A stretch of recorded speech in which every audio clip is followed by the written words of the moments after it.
Hello, these are Flip Notes 1.6 about brain regions. My Bitmoji's a zombie. She's all about the brains. Let's get into it. So in this section, we're really dividing up the cerebral cortex. So we know from our last section that the cortex is the whole outer layer of the brain. It includes the cerebrum. And we know that that's where a lot of our higher level thinking and processing happens. But we can divide it into four main regions, the four different lobes of the brain. Remember, this is just the one hemisphere. It's actually the right hemisphere of the brain. So for each of these lobes, you actually have two. So you really have two hemispheres and eight lobes of the brain. In the front, we've got our frontal lobe. Makes sense, it's in the front. In the back, we've got the occipital lobe. In the top, the parietal lobe. And then on the sides, of both sides, we've got the temporal lobe. Back here, hopefully you recognize this is your cerebellum. Underneath that, the hindbrain and the brainstem and our spinal cord going down. So let's look at what each part does. So the frontal lobe, like it says, sounds, is behind the forehead at the front of the brain. And that includes another region at the very front called the prefrontal cortex, which will show on the next slide. Frontal lobe has a lot of really important jobs. It is helping you to make decisions, so judgment, planning for the future, producing speech sounds. So Broca's area is in the left frontal lobe. We'll talk about that later in this section. Helping to control emotions. So it's linked to the limbic system. Personality seems to be processed here in the frontal lobe. And then movement is processed at the back of the frontal lobe in the motor cortex. And one of the weird things about the frontal lobe, it is not fully connected and fully developed until your early 20s. So all of you teenagers, your frontal lobe is not fully connected, which means all these things that we just listed here, specifically judgment and making decisions, being able to control your emotions, those are things that are still developing for you. It probably makes a lot of sense. And we'll talk about that some more in class. So I've got a few mnemonics in this section as well. So my mnemonic for the frontal lobe is that a student at the front of the class is the type of student that you picture who does lots of planning, is organized, judgments, makes good judgments, sets goals, they're ready to speak. And those are all things that the frontal lobe can do for you. So the student at the front of the class can do all the same things as the frontal lobe. Here we mentioned already that the prefrontal cortex is at the very front. So the most high level decision making, problem solving, emotion, and complex thoughts happens at the very front of the frontal lobe. Emotional responses, behavior, and judgment. And again, that stuff is not fully developed until your early to mid 20s. The next area of the cortex is not a lobe, but it's located at the back of the frontal lobe, and that is the motor cortex. In this diagram, it's the blue area. It says primary motor cortex in there. It's located at the back of the frontal lobe, and it mostly does voluntary movements of different parts of the body. If we were to actually stimulate, like touch electrically, a part of the motor cortex, a different part of the body would move depending where specifically we touched on the motor cortex. In the diagram here to the side, let me move my image. We can see which parts of the brain are lighting up where where the motor cortex is being accessed. So down here, we've got lots of cortex area for the tongue because our tongue moves so much when we're talking, when we're eating, just anytime. The lips have a lot of movement, the fingers, that red area. So generally, the more area or the more variety in movements, the more motor cortex area that gets.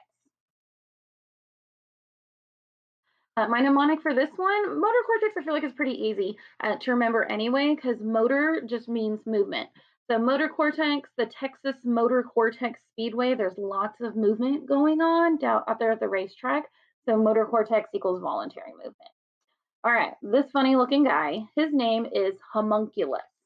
So what he is if we were to make a human or a model whose body parts were proportionate to the amount of cortex space in the brain that is dedicated to those body parts, this is what we would look like.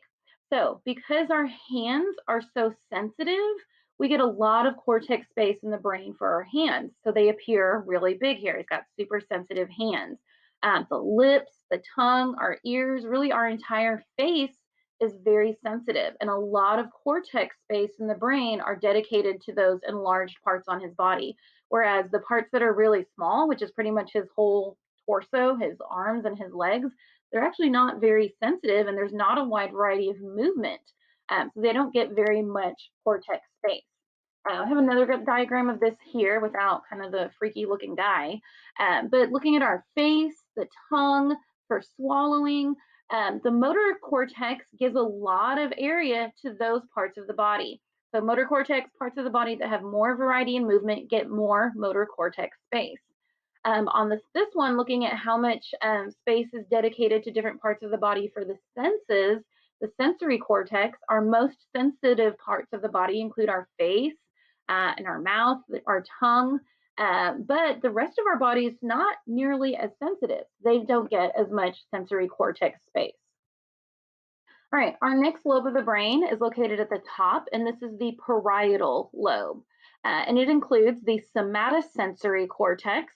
And the main thing to remember about the parietal lobe is it's all about touch sensations. It does help process body position, pressure, temperature, pain, but all of that ties into touch. So parietal lobe, touch sensations.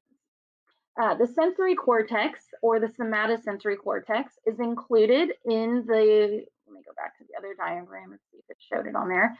Here it is at the front of the parietal lobe. Here's our somatosensory cortex. Largely responsible for perceiving touch and pressure on parts of the body. If we were to actually be able to literally touch and stimulate the sensory cortex, you would feel pressure to some corresponding part of the body.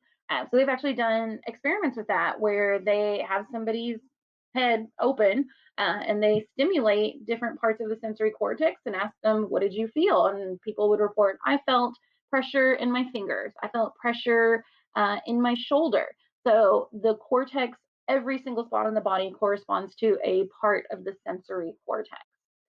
In the diagram here, it's an fMRI image of the brain experiencing pain. And remember, an fMRI is showing blood flow throughout the brain when things are being done. So in this case, they're experiencing pain. So this green area are the sensory areas. So showing how much of the brain lights up with pain, definitely lights up in that sensory area.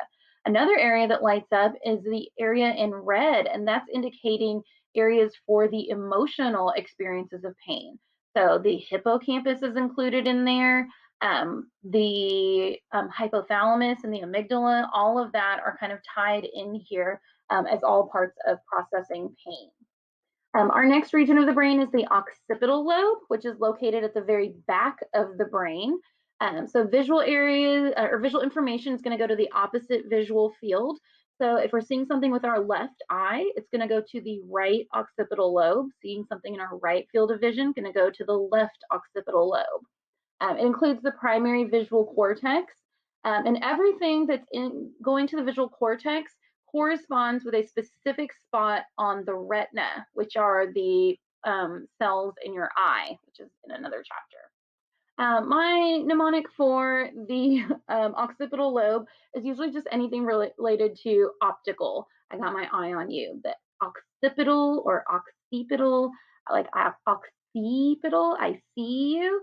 Anyways, all of those tie into the occipital lobe. Our next one is the temporal lobe, and it's green on our diagram here. It's located above the ears, or really like right by your temples on the sides of your forehead. And the main thing we want to remember here is this is where auditory things are processed. So it's all about hearing. Does include areas where we store long-term memory, speech and language, and understanding language. But for the temporal lobe, we want to think hearing. My mnemonic for this one is you can hear the tempo of the music, the tempo, the rhythm, the beat, tempo, temporal lobe. So some more areas of the cortex, and a lot of these you'll see on your list of brain parts that you need to know. And we have a kind of two for everything here. So we have a primary motor cortex and we have a motor association cortex. So these primary ones and these ones that are kind of on the left here, these are just simple initiation of movement, initiation of the senses, just kind of simple processing. Anything that has association in its name here, like the motor association cortex, this is going to be combining multiple movements. So lots of things going on, higher order associations, higher order thinking. The primary somatosensory cortex would be a simple touch. Sensory association area is going to be lots of touch sensations going on at one time. Visual cortex would be a simple image. Visual association area would be combining lots of images, or trying to maybe like scan a crowd and look for a person in the crowd, or looking at a Where's Waldo book. And then the auditory cortex, again, like initiating the processing of sound. Auditory association area would be like listening to a symphony and trying to pick out the cellos. So again, anything with the association areas, you're going to think complex processing. Any of the just primary stuff, just simple processing. All right, now looking at language processing, we know that language is in the left side of the brain. So our person is over here looking to the left. This is a left hemisphere. We've got 5 main areas that are involved in language processing. The visual cortex, if we're actually reading language, this is receiving the written word, and this is here in the occipital lobe. The angular gyrus, when you're reading something, especially if you're like reading it silently, it converts it to an auditory code. So when you're reading something and it's like you hear it in your head while you're reading, that's the angular gyrus, this blue area. Also part of the occipital lobe because it's part of vision. The next one, number 3, it looks like Wernicke's, but the correct pronunciation is Wernicke's area. This is one of those German words. W makes a V sound. Wernicke's area is what helps us to understand language, interprets auditory code, and that's in the temporal lobe, which we know temporal lobe is all about hearing. The next one is Broca's area, and it is in the frontal lobe by the motor cortex. And this is actually what helps us to speak. It's helping us to move all the muscles involved in speaking language. And then the motor cortex also plays a role in language, and that helps us with where the word is pronounced. So what happens when language doesn't work? When language isn't working, we call that aphasia, when there's impaired use of language due to damage to one or more parts of the cortex. So you could have Broca's aphasia, or you could have Wernicke's aphasia. So Broca's area, again, is what controls the speech muscles via the motor cortex. So in the left frontal lobe there, Broca's area is what helps you to talk. So my mnemonic for Broca's area, if your jaw is a Broca, you can't do any talka.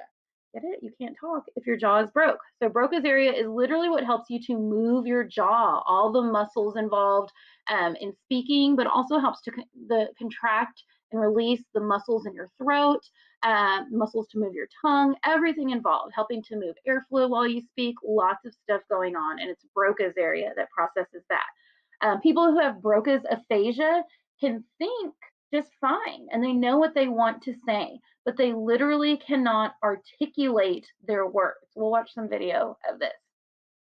Wernicke's area is what understands language. So as I'm talking to you, your Wernicke's area is hearing and understanding the words that I'm saying. And this is in the left temporal lobe. So remember, left side language, temporal lobe is hearing. So Wernicke's area is in that left temporal lobe. Usually you just need to remember that it's on the left side, but you're a pro if you can remember that it's in the temporal lobe. So if Wernicke's area wasn't working, I would sound like wah, wah, wah, wah, wah, wah. So, and I always think that sounds like what the teacher sounds like in Charlie Brown. So a malfunctioning Wernicke's sounds like wah, wah, wah, wah, wah, wah, wah, wah. Now, that mnemonic really goes with, okay, so when I first learned this, I thought Wernicke's was Wernicke's. So I would say Wernicke's, wah, wah, wah, wah, wah, wah, wah. But it's actually Wernicke's. But I still think Wernicke's, wah, wah, wah, wah. All right, y'all don't turn me into a meme with all those funny sounds. All right, the other 2 areas involved in language in the brain, the angular gyrus for visual representations of auditory code, and the visual cortex helping us to see written words. Some PET scans here showing language processing. So Wernicke's area, again, is what helps us to understand language. So that's lit up right here in the left temporal lobe. Seeing words with the angular gyrus, remember the occipital lobe in the back is for vision, so that's lighting up. And then speaking words using Broca's area and the motor cortex. Broca's area is over here in the left frontal lobe, and the motor cortex right here about where that line is. And then our last region of the brain we'll talk about is really kind of the opposite of a region. This is the empty areas of the brain, and that is the ventricular system. So the brain ventricles are the hollow cavities or the hollow areas of the brain. Though they're not even actually hollow, they're filled with cerebral spinal fluid. So I guess they are hollow, but they're filled with fluid. Cerebral spinal fluid provides cushion for the brain. It's really important. Helps kind of provide nutrition for the brain. So it is an important part. We don't go into a whole lot of detail other than just saying what it is. A strange abnormality about the brain ventricles is that people who are schizophrenic tend to have enlarged ventricles. So we've got a pair of twin MRIs here, and the normal twin has pretty small ventricles right here. But on the twin with schizophrenia, you can see how much larger they are. So we wouldn't say that the enlarged ventricles are a cause of schizophrenia, more like they seem to be a side effect. And kind of the effect of that is that there's just less overall brain matter for processing information. So enlarged ventricle is common in schizophrenic patients. All right, that is it